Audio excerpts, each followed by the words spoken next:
Samantala, mas pinaigting pa ng Bureau of Fire Protection ang kampanya kontra sunog ngayong Fire Prevention Month na pagsisimula ng mas mainit at tuyong panahon. Yan ang sentro ng balita ni Denise Osorio, live. Denise. Kenneth, Fire Prevention Month na ngayong Marso at ayon sa Bureau of Fire Protection, matagal na nila itong kinakampanya para sa fire safety awareness, lalo na't padating na ang mas tuyong panahon. Ayon kay BFP spokesperson Fire Superintendent Anthony Arroyo, mas tutok ang BFP tuwing March dahil ito ang simula ng mas ramdam na tag-init. Mas tuyo ang paligid at mas mabilis kumalat ang apoy, lalo na sa residential areas. Mas dumarami rin ang sabay-sabay na naka-on at nakasaksak na appliances tulad ng electric fan, aircon, mga charger, cooking appliances na pwedeng mag-trigger ng sunog kapag luma ang linya o overloaded ang system. Kung causes nga ang pag-usapan sa nabanggit na 2,797, number 1 doon yung electrical causes na 786 ang dahilan ng sunog dahil electrical causes. Again, dahil sa loose connection, short circuit, overloading,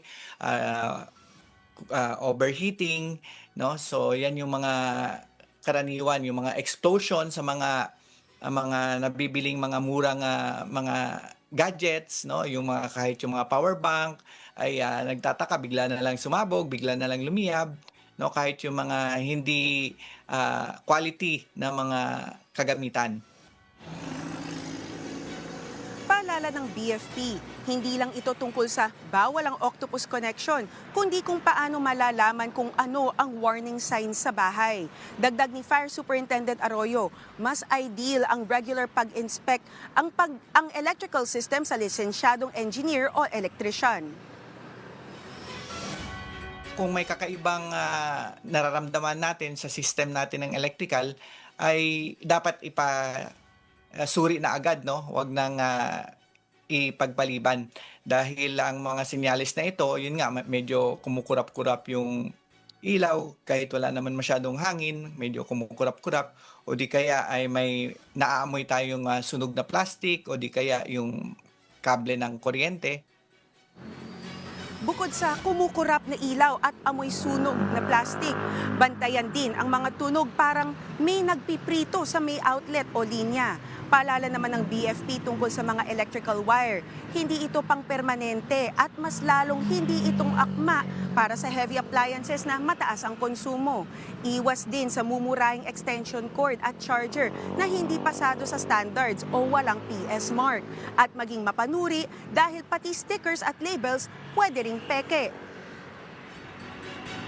Base dito sa datos natin mula January 1 hanggang Marso, no, 1, ang number 1 pa rin ay yes, electrical causes, at ang umabot na sa actually 2,797 ang sunog nationwide. Kumpara natin yan last year, same period hanggang March 1 ay medyo bahagyang tumaas ng 8% compared ngayon. Kenneth, iginit rin ni Fire Superintendent Arroyo na pagdating sa mga hacks na nakikita natin sa social media, hindi naman lahat ito ay hindi totoo. Mayroon lang natin kailangan alamin na mga technical matters tulad ng mga paggamit ng tubig sa pagpatay ng sunog. Pwede rin tayo gumamit ng baking soda o kaya ng buhangin. Pero depende ito sa klase ng sunog. Pwede rin tayo gumamit ng isang paraan, ang tinatawag na suffocation o yung pagtanggal ng oxygen para hindi na ito lumiyab palalo. Pero ang pinaka-importante ani ng BFP, mas kailangan na alamin ang EDIF o ang exit drill in the home. Kailangan pinapractice ito para kahit nakapikit ka pa o kaya nakadapa, makakalabas ka ng bahay pag nasusunog na ito. Yan ang pinakuling balita mula rito sa Bureau of Fire Protection sa Quezon City. Balik sa iyo, Kenneth. Maraming salamat, Denise Osorio.